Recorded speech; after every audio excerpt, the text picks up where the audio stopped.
Salam Indonesia, Anda menyaksikan berita terkini bersama saya Pradana Adiputra. Pemirsa, kabar baik dalam penanganan COVID-19 dilaporkan Bali pada Minggu 25 April. Tambahan kasus COVID-19 turun ke 2 digit. Pada hari ini, menurut data Satgas Penanganan COVID-19 Bali, terdapat 66 kasus baru sehingga kumulatifnya mencapai 43.981 orang. Sementara itu, tambahan korban jiwa juga masih dilaporkan. Pada hari ini jumlahnya lebih banyak dibandingkan tambahan sehari sebelumnya. Korban jiwa masih bertambah, jumlahnya mencapai 5 orang.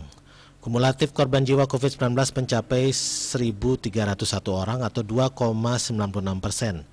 Rinciannya 1.296 WNI dan 5 WNA. Pasien sembuh bertambah mencapai 77 orang, sehingga total pasien sembuh saat ini sebanyak 41.306 orang atau 93,92%. Jumlah kasus aktif yang masih dirawat maupun menjalani karantina berjumlah 1.374 orang atau 3,12%.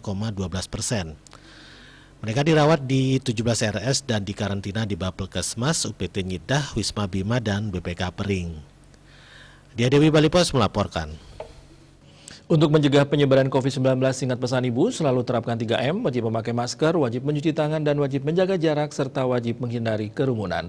Dengan penerapan perilaku 3M, Indonesia segera terbebas virus corona menuju Indonesia maju. Tetaplah bersama Bali TV. Salam Indonesia.